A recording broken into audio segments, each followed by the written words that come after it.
Saya belum pernah bertemu seorang pria yang begitu bodoh sehingga saya tidak bisa belajar sesuatu darinya.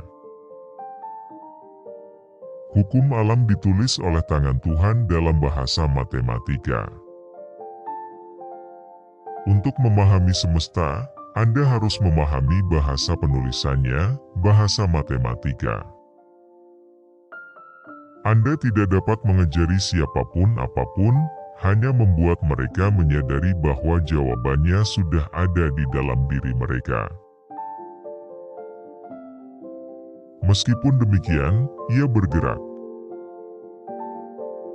Dan siapa yang dapat meragukan bahwa hal itu akan mengarah pada kekacauan terburuk ketika pikiran yang diciptakan bebas oleh Tuhan dipaksa untuk tunduk pada kehendak luar. Ketika kita disuruh menyangkal indera kita dan menundukkannya pada keinginan orang lain, ketika orang-orang tanpa kompetensi apapun diangkat menjadi hakim atas para ahli dan diberi wewenang untuk memperlakukan mereka sesuka mereka, ini adalah hal-hal baru yang cenderung membawa kehancuran persemakmuran dan subversi negara. Mengenal diri sendiri, itulah kebijaksanaan terbesar. Tidak ada yang terjadi bertentangan dengan alam kecuali yang tidak mungkin, dan itu tidak pernah terjadi. Larangan sains akan bertentangan dengan Alkitab, yang di ratusan tempat mengajarkan kepada kita bagaimana kebesaran dan kemuliaan Tuhan bersinar secara menakjubkan dalam semua karyanya, dan terutama harus dibaca dalam buku surgawi yang terbuka.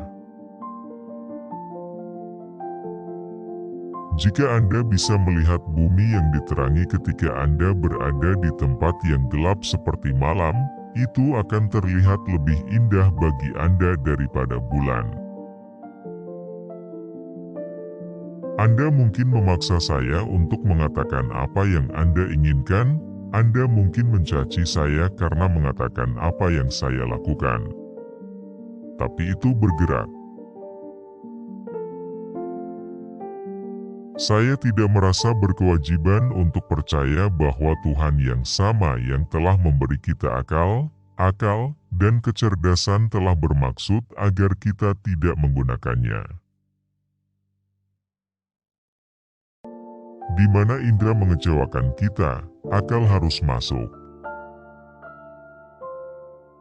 Alam tidak kenal lelah dan tidak dapat diubah, dan tidak peduli apakah alasan dan tindakannya yang tersembunyi dapat dimengerti oleh manusia atau tidak.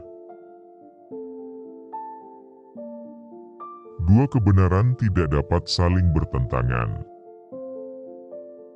Pengalaman panjang telah mengajari saya tentang status umat manusia sehubungan dengan hal-hal yang membutuhkan pemikiran.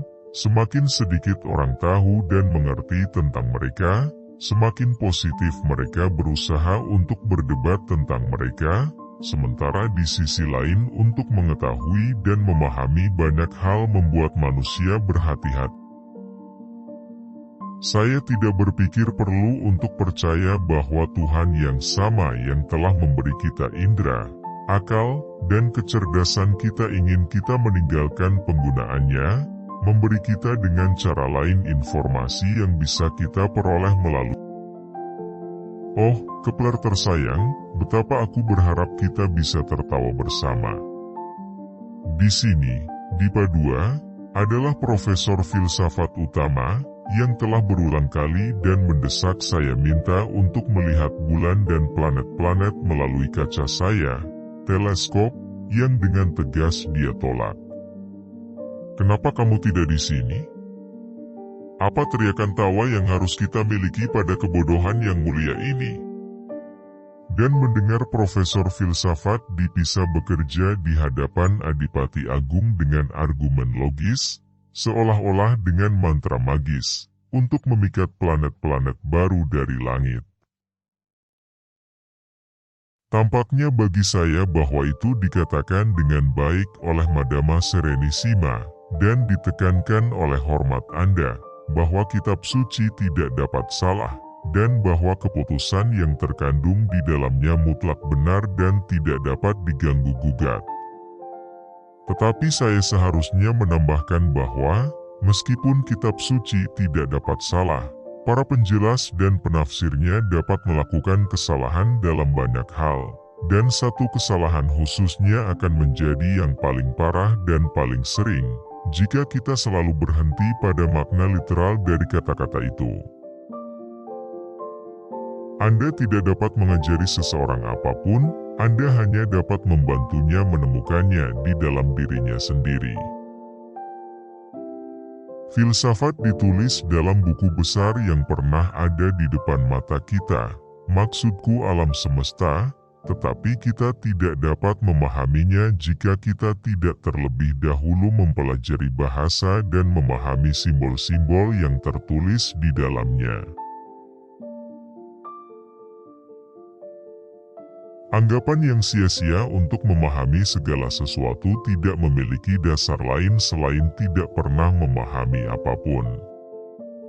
Bagi siapapun yang pernah mengalami sekali saja pemahaman yang sempurna tentang satu hal, dan telah benar-benar merasakan bagaimana pengetahuan dicapai, akan menyadari bahwa kebenaran-kebenaran lain yang tak terhingga dia tidak mengerti apa-apa.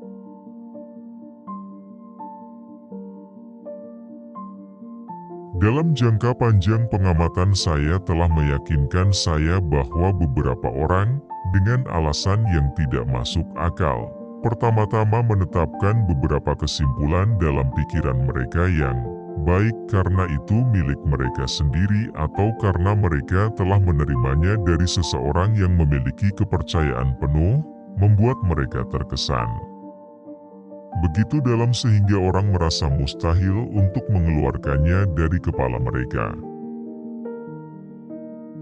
Tuhan dikenal secara alami dalam karya-karyanya dan melalui doktrin dalam firman-Nya yang diwahyukan. Tentunya, Tuhan dapat menyebabkan burung-burung terbang dengan tulang-tulang mereka yang terbuat dari emas murni, dengan urat-urat mereka penuh dengan air raksa, dengan daging mereka lebih berat dari timah, dan dengan sayap-sayap mereka yang sangat kecil. Dia tidak melakukannya, dan itu seharusnya menunjukkan sesuatu. Hanya untuk melindungi ketidaktahuan Anda bahwa Anda menempatkan Tuhan di setiap kesempatan untuk perlindungan keajaiban. Kitab suci tidak pernah bisa berbohong atau salah. Ketetapan-ketetapannya adalah kebenaran yang mutlak dan tidak dapat diganggu-gugat. Matematika adalah kunci dan pintu menuju sains.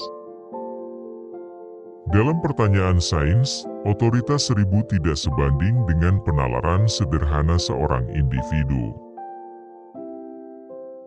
Kitab suci adalah buku tentang pergi ke surga.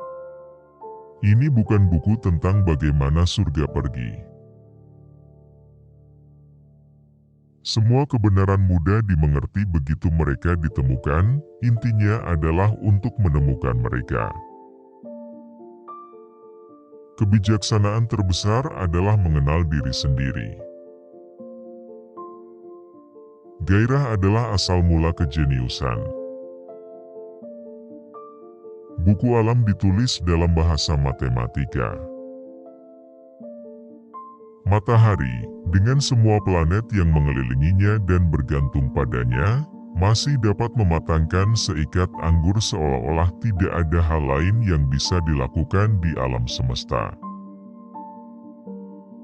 Jumlah orang yang dapat bernalar dengan baik jauh lebih sedikit daripada mereka yang dapat bernalar buruk.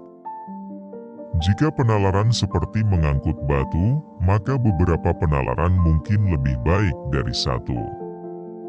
Tapi penalaran tidak seperti mengangkut batu, itu seperti balap, di mana satu kuda berbari yang berlari kencang dengan mudah melampaui 100 kuda penarik kereta. Saya berharap, Kepler tersayang, kita bisa tertawa bersama atas kebodohan masa yang luar biasa. Apa pendapat Anda tentang para filsuf terkemuka dari universitas ini? Terlepas dari upaya dan undangan saya yang berulang kali, mereka menolak dengan keras kepala seperti penambah yang rakus untuk melihat planet-planet atau bulan atau teleskop kaca saya.